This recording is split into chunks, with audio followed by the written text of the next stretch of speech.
Yambu ni hahandi nyene. Facebook Pam Channel TV, kuri Twitter ni Pam Channel TV, YouTube ni Pam Channel TV, kuri Instagram IG ni Pam Channel TV. Émissions ni kukai. Uno musi rero bakunzi bo kukai turaganira iki? Ariko mwitegure neza. Akayi kacu no musi nta jembo nta jinja. Emwe nakayi kamukaro karimwe agasukari gake. Les amis, tuza kuganira ku mpari ziri hagati ya nyen'inzu n'uwupanze. Ni kuvuga uwupangishije n'uwupanze. Izo mpari mbega ziva kuki, umutini wayo. Nivyo tugira tukurikira. Atutsitse. Ni kuri Pam Channel TV, émissions ni kukai. Uno musi rero tuza guteramana nande, tuza gusangira nande, tuza kwirigara, tuza kwigirana nabande.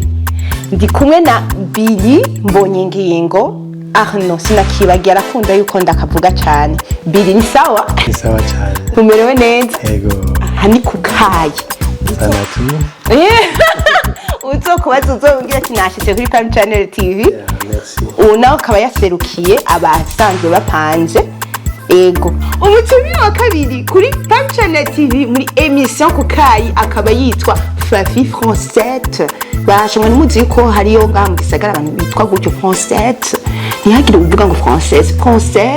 Kaneza akaba yahigereye kuri Pam Channel TV. Karibu. Murakoze cyane. Uraryoye kukai? Kumengo wigize udusoni ndabizi kutari yasoni ndabizi. Kerebuka uganirize abakunzi banje. Barakunda abantu nyene bakira nyene bapuja. Ego akaba rero Fafi akaba yaserukiye abapangishije. Yaragiriwe uwo mugisha wo gupangisha kiri mutoyi. Les amis, kuri émission kukai nyene twagiriwe agateka rero ko kubaronka. Ikiganiro rero uno munsi ye kikaba gihagaze ama conflit canke ingorane zikunda kuba hagati y'uwupanze n'uwupangishije, nyen'inzu hamwe n'uwupanze. Ego rero nivyo tugira turabire hamwe kuko murabizi yuko abantu barabaye benshi hama ubutaka bwo kuba ko buraba butoyi nagira mvuga ngo bugufi yani apana bugufi buraba butoyi hanyuma ubu rero kenshi umuntu haronse ahaba haraba ibintu vy'impari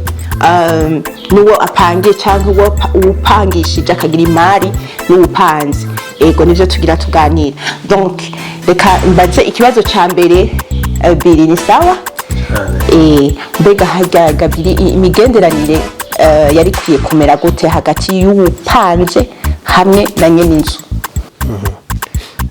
Je kwico novuga ko ahanini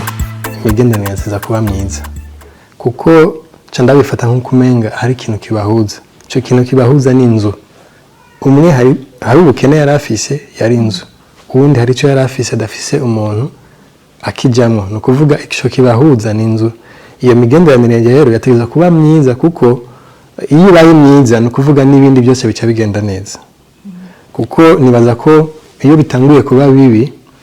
umwe wese ku giti ciwe canke ku ruhande rwiwe hari ibintu bica byononekara. Soit canke ugatusanga umwe ntiyubahiriza ibyo bandikiraniye muri kontra. Canke ugasanga umwe ntatahura uwundi mu kibazo yo bagize kuko murazi turi mu buzima umuntu ashaka kugira ikibazo ugasanga ntibikunze ko ariha. Mu gihe rero mufitaniye imigenderanire mibi ntibiza koroha ko uwo muntu nyen'inzu atahura ko ari ikibazo wagize. Mugaba kenshi biva kuki biva ko hari igihe usanga umuntu asanzwe abesha ugasanga hariho nk'igihe usanga afise amahera ntari inzu. Cyo n'ikindi ukaca usanga rero nyen'inzu arabibona ko samahera buze kuko buryo ubukene buratandukanye. Hari umuntu usanga abuze amahera yo kuriha inzu by'ukuri n'undi atayabuze mugabo atarariha. Ibyo birabaho mu buzima ugasanga hari umuntu ameze uko. Rero je niba ko imigenderanire yategeza kuba myiza kuko ibaye myiza hacaba n'ico kintu cyo kubahana no kugaya no kuyaga kuko burazi ko ukuri gushirira mu kuyaga. Iyo rero hari imigenderanire myiza muraza kuyaga mutori nyinshi y'ikibazo gishobora kwaduka. Hari igihe usanga umuntu ariko ararondera inzu aba yifitiye igihababo bikunda gushika nk'abantu bariko ararondera inzu bagira bagire ubukwe kubera ico gihababo cyo kuronka inzu kubera urabona ubu ibintu by'amazu n'ibintu bikunze kuba ugasanga kugira uronke inzu muri iyi minsi ni hatari. Rero akavuga ati jewe icoma peu importe les conditions ziba zanditswe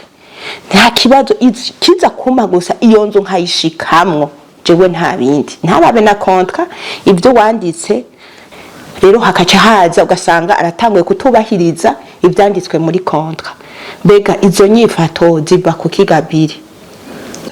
Nibaza ko ahanini ari bihaba abantu baba bafise kandi ntaguciriyemo. Kenshi umuntu agira yinjire mu nzu hari ibintu yexija nyen'inzu kamubwira ati sigirangirira uku ibiki, urumva cagihaba cyose kirimo akakubwira ngo je nkeneye ngo inzu imeze gutya ngo ibiki nibiki, urumva nawe ukabimukorera ukandika na kontra bikaba birimo byose kugira zokubahirize ivyo bintu. Hagera kuyisohokaho urumva yagushize ko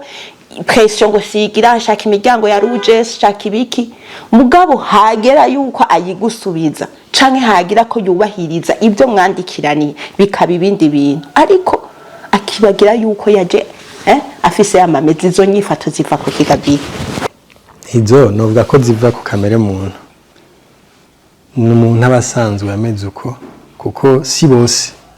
burya kujya mu Kirundi bavuga ngo umunyembwa bumwe agatukisha umuryango. Nivyo hari ababigira, mugabo novuga ko nukutamanya cyangwa kwiyumvira ku nyungu zabo bonyene, kuko iyo yumviriye ko uwo muntu yaguhaye inzu hari ico yagufashije kidafatiye ku mahera gusa, kuko ni benshi bariko barayirondera. Hari n'igihe usanga basinyiye kontra, hari abandi bariko baramurondera benshi bari bifuza kumuha ayo mahera, mugabo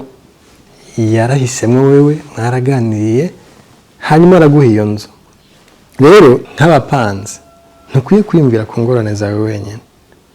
urakwiye kwiyumvira no ku wundi, kuko iyo nzu ayiguhaye yifate neza, ni wowe uhaba si nyen'inzu ahaba. Nimba ari ikintu capfuye gikoreshe, kuko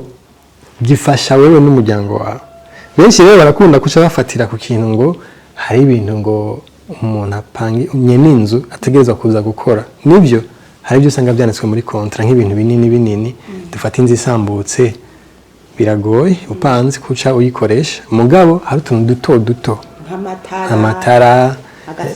bijya bitasha n'ibiki amapwanye nk'ibyo by'ukuri ntukwiye guhamagara umuntu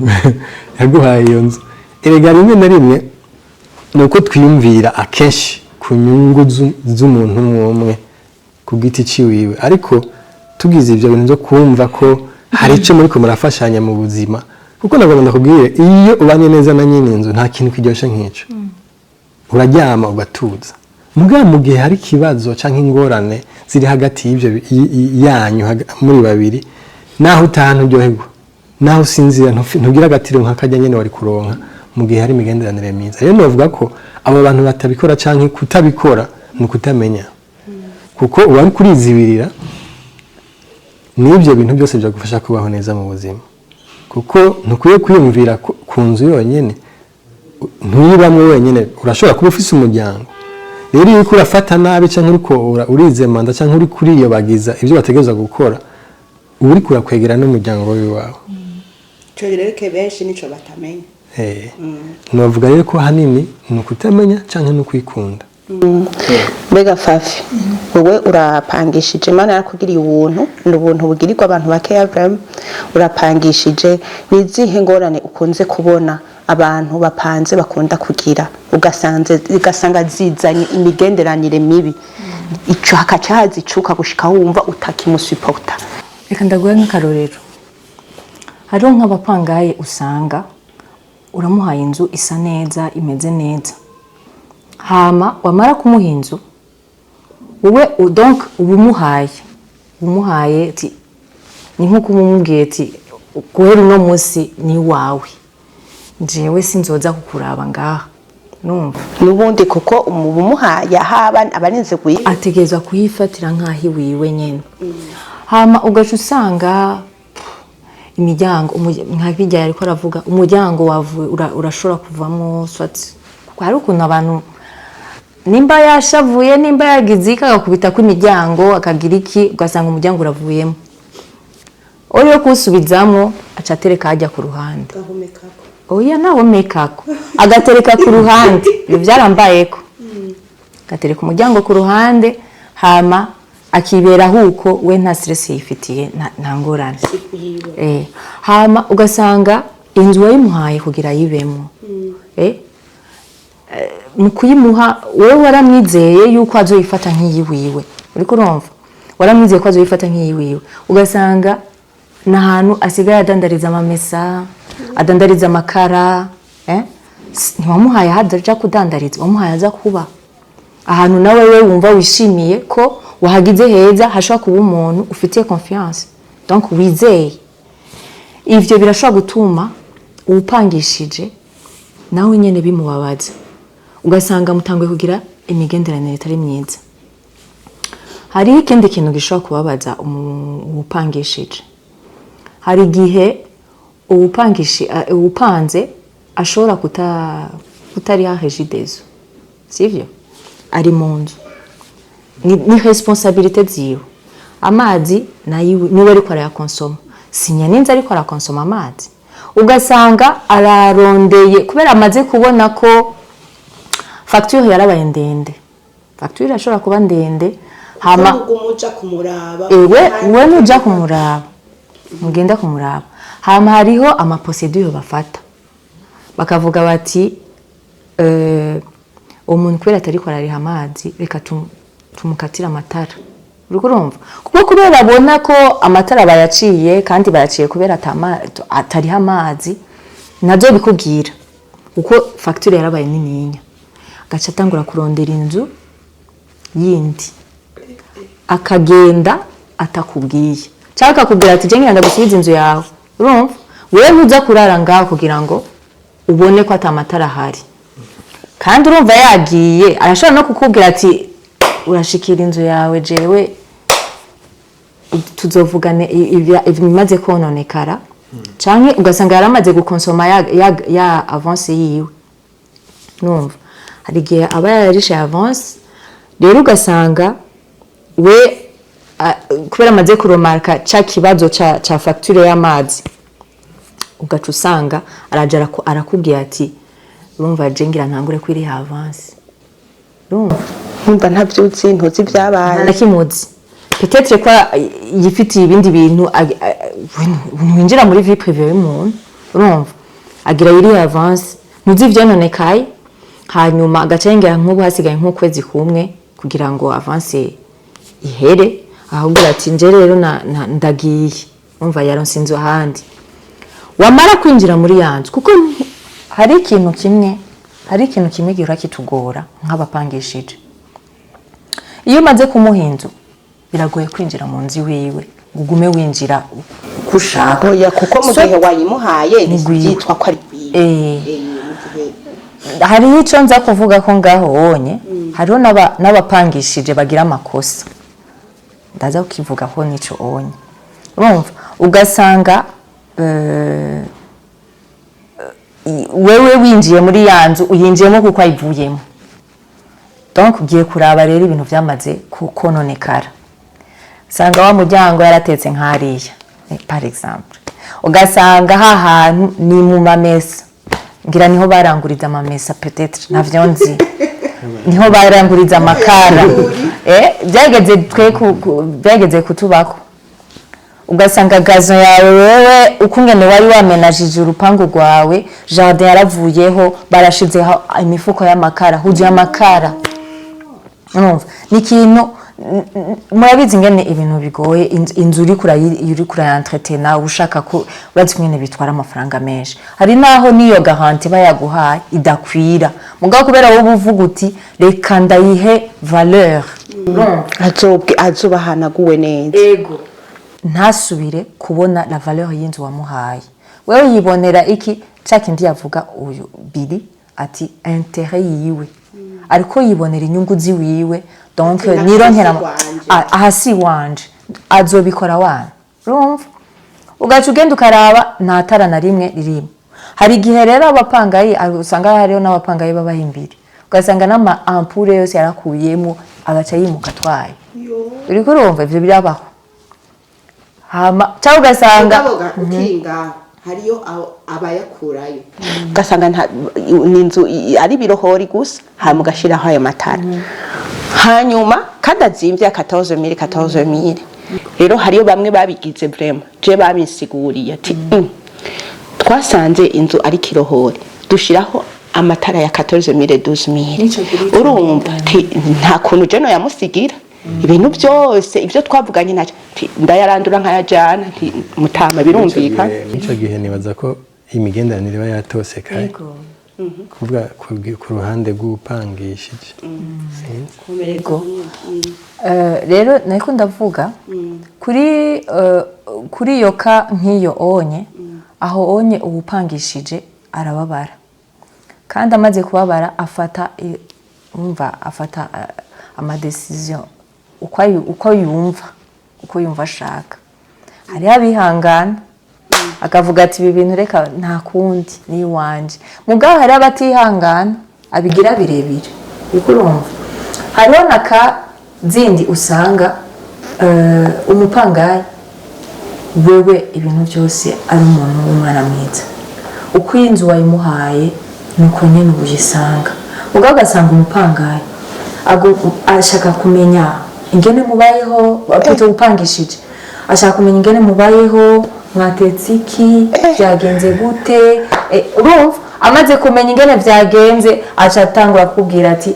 duza ruwaye ndakikugaruka kuri akimbwira neza kwe aho onye bituma uwupanze nawe nyine atangura kumva ati ndiko ndahohoterwa uriko urumva navuze ko kwinjira amasafu y'abantu akabona wizaniye nk'akaduga peut-être ngira ngo nakaduga bagutijije canke oya tu as le droit ni droit wawe uriko urumva naho batoka gutiza none gupanga bisigura ni sinyo y'ubukene oya ivyo bintu nibiba nico ndiko ndavuga ugaca usanga atanguye kwiyumvira atanguye kuvuga okay duza loyer canke ugasanga umupangayi nta musi n'umwe aracerekwa kuriha loyer nta musi n'umwe mugabo ugasanga nyen'inzu atuye umuntu uko biri kose hasigaye nka 2 semaines atanguye kuzara gutelefona ati urumva rero urabe neza le premier ibi ndiko ndabivuga pame kubera hari twumve ko namwe natwebwe turafise hari gihe usanga hari abanyen'inzu bagorana sivyo hariho abanyen'inzu bagorana vraiment malgré yuko hariho abanyen'inzu nabo nyene bahohoterwa hari n'abanyen'inzu bagorana ugasanga nk'ako gaketa arakwandikiye atanguye kugutelefona wibuke le premier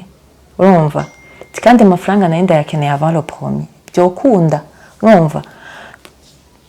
sinzi urumva urgence ntiyama ari ya misi yose urumva hama ugasanga hari ukuntu umupangayi nawe nyene atangura kumva umenga n'imisi yose yama ariko arambaza umwanya wose aba ariko arambaza uriko urumva ndamuriha neza nta ngorane uriko urumva aho nari kumvuga kuri kote y'abapangishije hariho n'ikindi gihe usanga uwupangishije agorana nyen'inzu uwupangishije donc ugasanga ariko agoranira hehe ugasanga umupangayi wiwe ariko aramubwira ati iki kintu nari nshaka kize kimere gutya par exemple nk'ubu muri iyi minsi hari ibintu byo kuriha ma impôt foncier ubunye abapangayi baba bafise amakaye sivyo amakaye y'urugo muri zone cyangwa commune cyangwa muri mairie ufise ikintu giye kuronderayo hari gihe bakubwira ati zana igipapuro cerekana yuko ahubaye muhora muri ha impôt foncier sivyo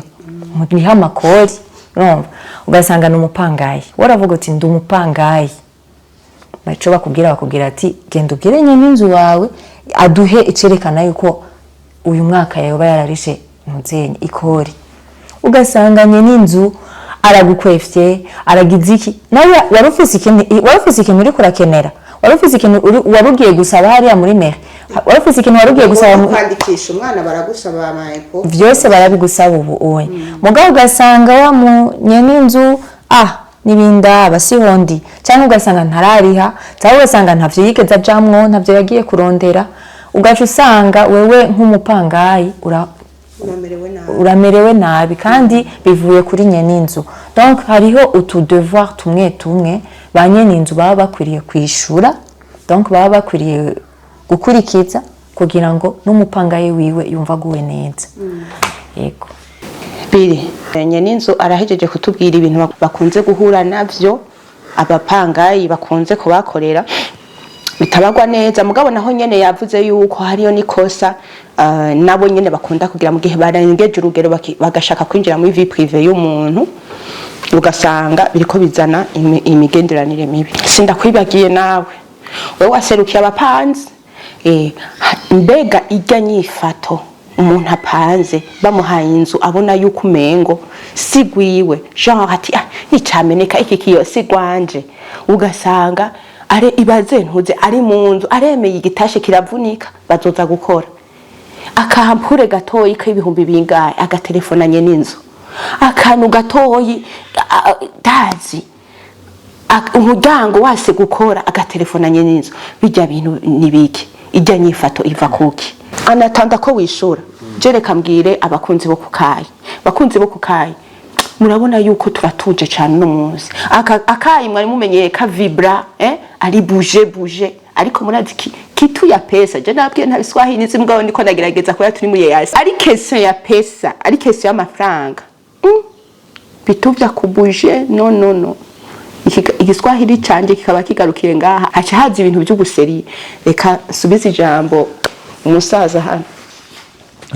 Reka ndakwishure ngerageje ku kibazo ca mbere wabuze uti ivyo bintu bivahe gusanga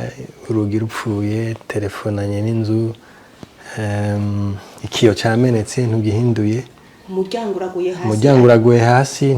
ntushizeko je navuga ko cyane portaye umukozi yayuguriye nabi uri kurinjiza imodoka yawe ukacuhamagara nyen'inzu iguye ari uri kurayugurura ngo nyen'inzu sase kora fe. Nibaza ko namakosa ku ruhande rw'umuntu abapanze kuko biranatangaje kubona ahantu uba wemera ko ikiyo kihava imbeho ikinjira mw'ijoro kuko iyo mbeho ntiza guhura na nyen'inzu iza guhura n'umwana wawe canke wewe canke abo utunze mu nzu. Ukuvuga ko iryo nikosa rikomeye kuko nosha ndabiharura ko ari kwimvira ko nyen'inzu iyo nzu ari gwiwe ataco kiragufasha mugabo wirimwe mwako kanye biri kiragufasha. Nibaza ko araho nibaza ko umuntu yihendera kuko mu gihe wewe utabonye none mu gihe udakunze amagara yawe nyen'inzu niwe woca ukunda ucumva ko n'uwo muntu ababanye nabi n'uwo muntu nibaza ko abari imigenderanire mibi. Hoya si migendera kuko iyo migenderanire mibi iza kuhaza mu gihe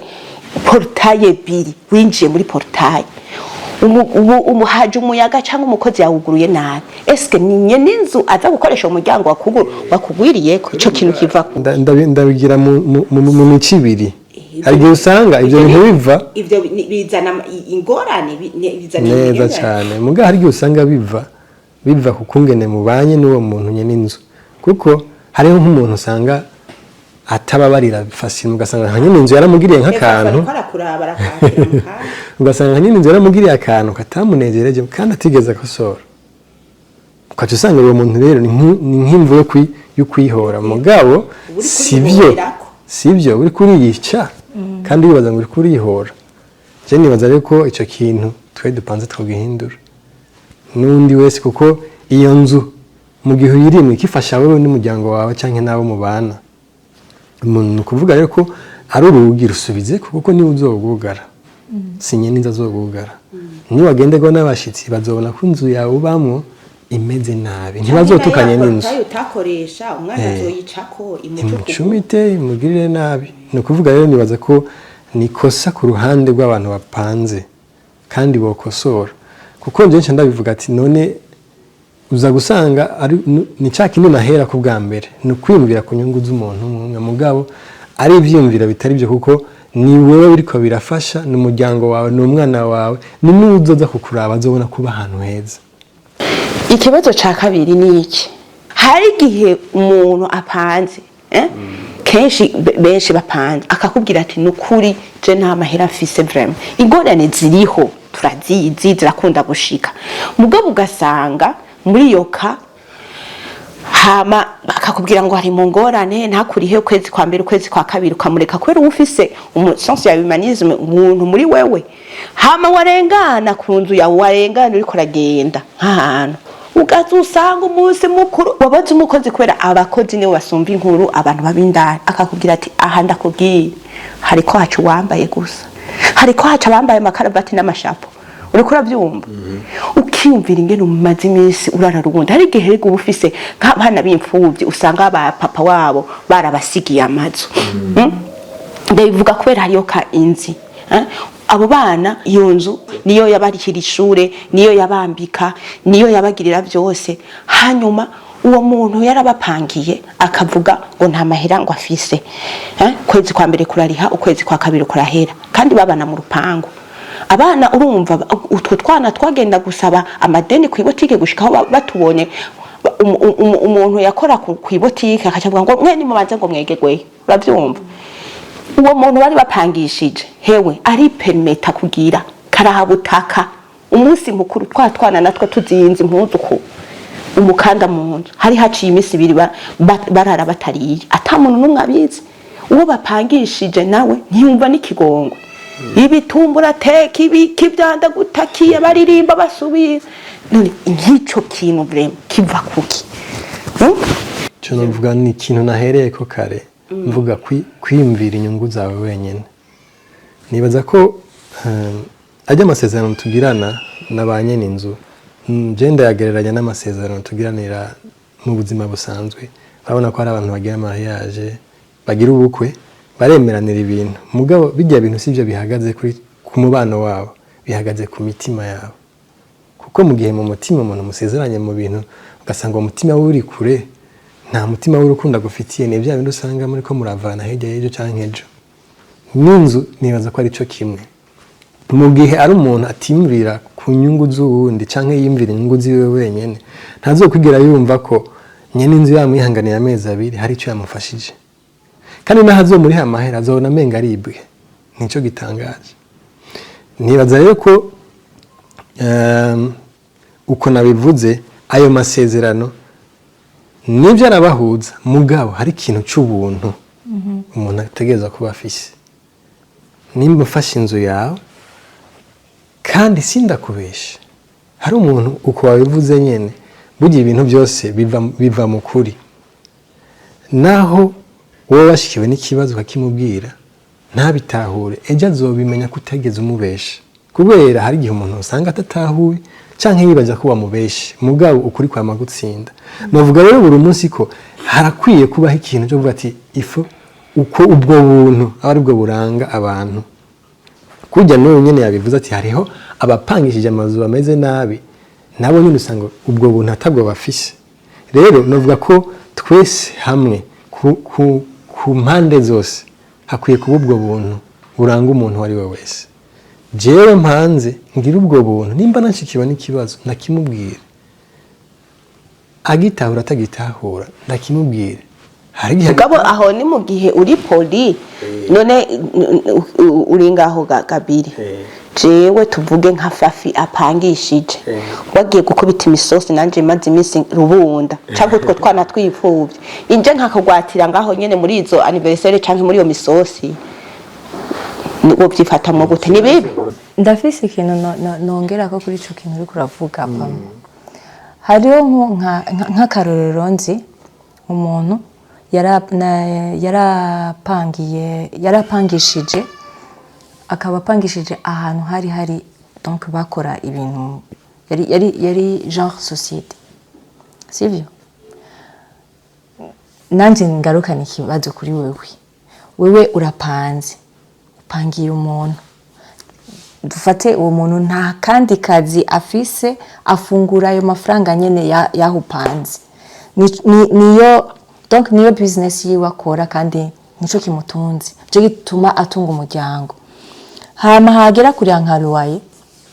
ugacumubwira ati banze ndindire mbanze ndihe abakozi ndakeneye kugura amantuze materiel de bureau ndakeneye kugira iki hahandi hamwe ariko arakorera ntariko arahariha urumva abatari abakozi kuko iyi nzu yo hama wamubaza ugaca uza wumva donc nyen'inzu abamubajije ati none ubanza kuriha abakozi n'ibintu gura n'ibiki byose je utarandiha aho ukorera utarahariha urumva ati nk'ubu no kugara urumva nk'ubu no kugara ubona mo subira gukora abo bakozi babo bosubira kuronka aho bakorera urumva ijambo yamwishuye ati none we ni worondera ibindi ukora uriko urumva ari abapangayi kumuha amategeko nyorondera nimba ari ngaho nyene ufise aho uragowe none hari abapangayi bagoye ibyo ntimubeshe nibaza ko ngerageje kwishura nibaza ko nabivuga mu ijambo ry'igifaransa ni irresponsabilité nukutamenya inshingano ziwawe kujya no mu rugo usanga hari abantu bari basesagura kandi amahera bayafise mu rugo ugasanga abana babo baragwaye na kwashi nibaza ko nibyo nabyo nyene bica bija mu ico kintu nyene cyo kuvuga ati n'umuntu adashitse ijambo yavuze nibyo hariho abayabura kubera bayabuze mbwa hari n'abandi bacisha kuco bategeza gukora imbere mbanze nkora iki ndonka iki hanyuma ndamurihe ibyo ni kosa reka mbanze ndayakoreshe business hama ndaza kumuriha nka wewe nyen'inzu kijya kintu c'umuntu ashaka kwinjira muri vie privée akinjira je ndazi umugenzi yanteye inkuru n'ibintu byama byashitse nyen'inzu barabana bari bafatikanye inzu agahengera atariho bari nyen'inzu akacaza kudodora umukozi ahari ngo niyinjire ngo aje no mu gikoni ngo arabe umukozi akavuga ati ntibishoboka we nturengana entreta nyen'inzu yari yaje kuri mariage yabo bantu yumva abo bantu babahaye kado ya micro-ondes kandi bari bafatanye hanyuma nyen'inzu akacashiramwo amatara ya 10,000 afise inzu zine mu rupangu amatara ya 10,000 mu rupangu hapanze abantu bane hama amatara agiye akacavuga kubera yagiye mu rubanza ngo baba jeune marié apangishije akacavuga ngo ni ya micro-ondes ko no kwinjira muri vie ico kintu nigi kugisigura nk'iki oya si ibintu byiza na gato none nk'ico kintu yabahora ngo babahaye kado ya micro-ondes ngo kuri mariage uburenganzira bwabo narigeze kuba ahantu ndi umupangayi hama kubera nari nzi yuko umva twarabana na nyen'inzu mu rupango kandi nari nzi kenshi yuko ba nyen'inzu harige kubera nari mpangishije na jewe byari byashitse nsanga inzu zirapanzwe kandi urumva sinari mvuye hafi hama bica bihurirana nanje nja kurondera inzu yo gupanga hama kubera nari nzi ikibazo kenshi abanyen'inzu bakunda kugira ugasanga akubwiye ati ukazana ama cuisiniere n'amafrigo n'ibiki byose ukaza kuvyatsa amatara acagenda kandi urumva ubana n'abandi bantu mu rupango mutegerezwa kumvikana hari gihe baba ivyo bintu atabyo bafise abaca avuga ngo ni wewe urumva amatara yose agenda kubera wewe ivyo birakunda gushika ikintu twaciye dukora naramusavye nyen'inzu ndamubwira nje ndafise cuisiniere kandi ndafise iki ndagusavye jenze ndihama amatara nawe urihe amazi bikurumva twari twumvikanye arandaba abona umenga arampenze oya yabonye umenga arampenze kubera amazi benshi bumva bavuga ati bari hamaki muga nanje navuga nti mba mahoro muri jewe donc wakikoze kubera wishize mu mutima ibya bintu bihora bikubabaza nazoze kumbwira ati cuisiniere yawe ni kuratuma ibintu biriko biragira gutya anye iki kintu cawe nico kiko kiratuma ibintu bimera gutya anye urumva reka tugabura amasharge jewe mfatiye charge nawe afatiye indi charge rero ni vyiza nico nshaka kuvuga ni vyiza ko nyene inzu donc ujya pangishije n'ujya panze ni vyiza ko bicara hamwe bakavugana tuje mfise ibi nshaka kubikoresha gutya nawe ufise nta kuntu twogabura amasharge iki kinye kikagira uyu iki naco kikagira uyu cyangwa mushobora kuba atari nyen'inzu ugasanga nawe apangaye murumvikana habiba bikenewe ko abantu bumvikana ndazi amakartier usanga babana ari nk'abantu bangaye nka za Nyakabiga zahe ugasanga barumvikana kandi bari hamazi basangiye kontere bari ibintu byose barumvikana kandi cyose barumva mukavuga ati aya mafaranga amenze kunuko tuzora turiha aya anya ugasanga abantu ntibasangiye ntibafise amapahe angana mugabo nakabamuhaye ko azorihaya nawe uzorihaya kandi utegeza kuvyemera pasi kubufise amantuze yameje yarigiye n'abapangayi bamwe banga kubera iki jewe kubera ko jewe ntegeza kuri ibi oya foko donc no kwicara mukavugana kugira ngo mutore inyishu apana ko muba mushaka kuba nuko Gabiri nabajije Fafi aserukira abapangishije nashaka nawe tubwire nk'upanze bya bintu by'inkoramutima bihora bibabaza iyo mubigiriwe na ba nyen'inzu umuvuga ati oya kwera ukuntu guhohoterwa mbuze uko ngira ukabura naho bivugira je nibaza ko nk'umupangayi ikintu cya mbere kibabaza cyane gose ni nk'iyo umuntu ubona umuntu nyen'inzu adakurikiza amasezerano mwaravuganye ugasanga ariko arahonyanga ku kuntu ushobora kuba umeze udakunda gushwana ugaca usanga rero utuntu tumwe tugenda turakubabaza nk'akarorero ugasanga nk'ubagukuye mu nzu atakubariye birashika cyangwa ugasanga ubwira ati hariho ukwezi je mbona utegeza kuriha ugasanga ibyo bintu rero birababaza kandi uca wumva umenga ubuzima burabishe ikindi ni nk'umuntu usanga aguma aduza inzu ata mpamvu igaragara yakubwiye birababaza nabyo nyine ku mupangayi kuko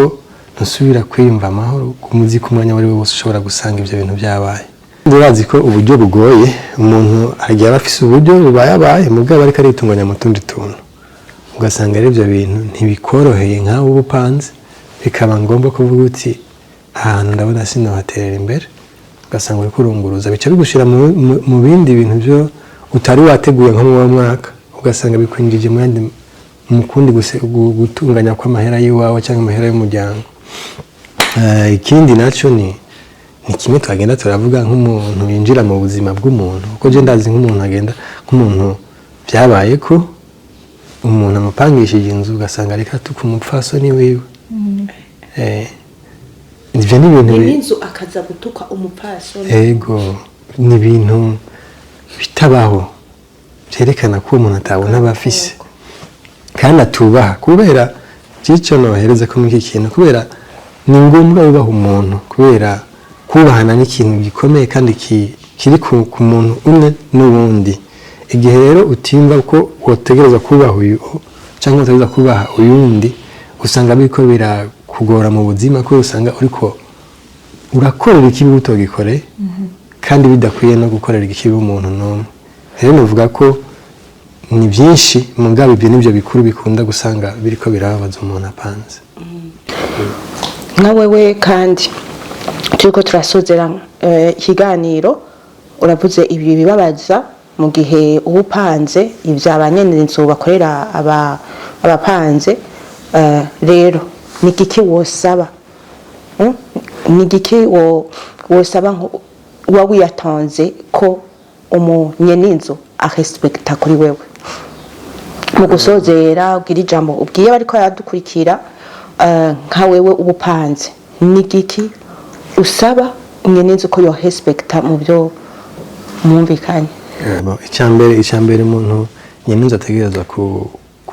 kubahiriza nubwo ni ubuzima bw'umuntu asanzwe ari muri iyo nzu vie privée kubera burya iyo umuntu bijya bintu bavuga ngo yamugaraguje hagati niko bavuga mu Kirundi umuntu akubwiriye nk'ibyo wumva nta buzima bwawe bukiryoshe n'ibyo bintu byo kuvuga ngo uri mu nzu yo wumva nta n'akamaro biba bigufitiye rero icyo nohereza ko navuga ati jewe mba nifuza ko nk'umupangayi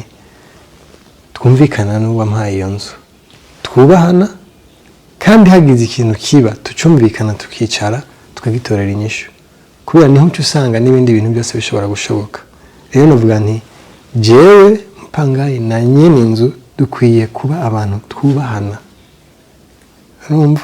twubahanisha mbere twumvikane kandi twicare hamwe tuyage kuri iyo muyaga kuko mutinde ngo kuri gushirira mu kuyaga iyo mutayaga hariho ibibazo hariho ibishobora kwaduka hirya no hino uzosanga biriko biratuma ibintu bimwe bipfa mutazoshobora gutorera inyishu ariko nimwe mwayaze jewe ndashobora kuba mfise ikosa nawe ashobora kuba mfise ikosa mbwa mugihe muyaga ayo makosa yose muratorera inyishu kandi mukaguma mwubahana n'ubuzima bwaguma bubandanya nibaza ko ikiryoshe ku muntu apangishije nuko ari nk'umupangayi mwiza nikiryoshe ku uwupanze nuko ari nk'umupangishije inzu mwiza nawe Gafafi ni igiki wawiteze ni igiki wobwira bariko baratwumviriza fans bo kukayi donc ikintu wowe nyen'inzu wifuza yuko upanze yo respecta ni kindi nyene nahejeje kuvuga ko yo respecta amasezerano nico kiba gikenewe mu bundi agakurikiza amasezerano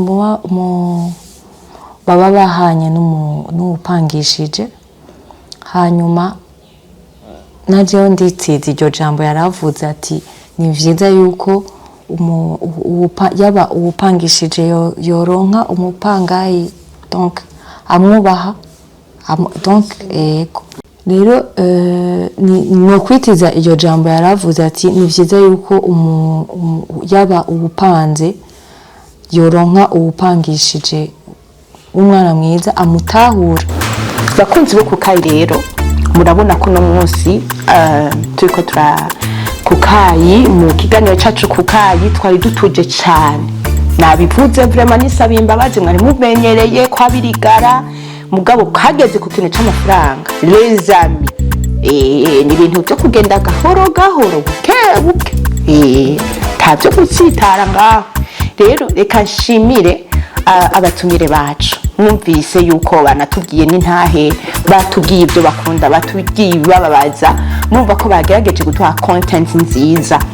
shimire birimbo nyingingo no wakoze yaserukiye abapanze ndamushimire cyane ku ntererano yatuhaye muri Pam Channel TV muri émission kukayi birinda gushimire cyane wakoze cyane shimire na François ngaha anye kaneza Fafi yagize yaserukiye abapangishije murumva ko nawe nyene yahagaze ku bibababaza ni n'amakosa bakunda nabo nyene gukora ndamushimiye cyane ko nawe nyene atahagaza ahantu ho gupenderera akaba neutre ndagushimiye Fafi murakoze cyane nawe ndashimiye abatumire bacu rero ni Pam Channel TV émission ni kukayi shimire abashoboye kudukurikirana shimire kandi na in collection nguma ndonka makado niwe yashoboye kunyambika uno munsi ndabona ko vraiment je numva mbona umengo ni bitu bya son mazimi imisi mu bintu bya son naho nari calme vraiment na numva ndi wa son vraiment ni mubimpore n'udukado twishi hanyuma abafashije na kino kiganiro musige commentaire ushobora kuba warakomeretse ushobora kuba warabonye ibintu bisa nk'ibi mu kibano ushobora kuba waragize experience nk'ivyo utwandikire muri commentaire yacu kuri YouTube urashobora gusiga commentaire kuri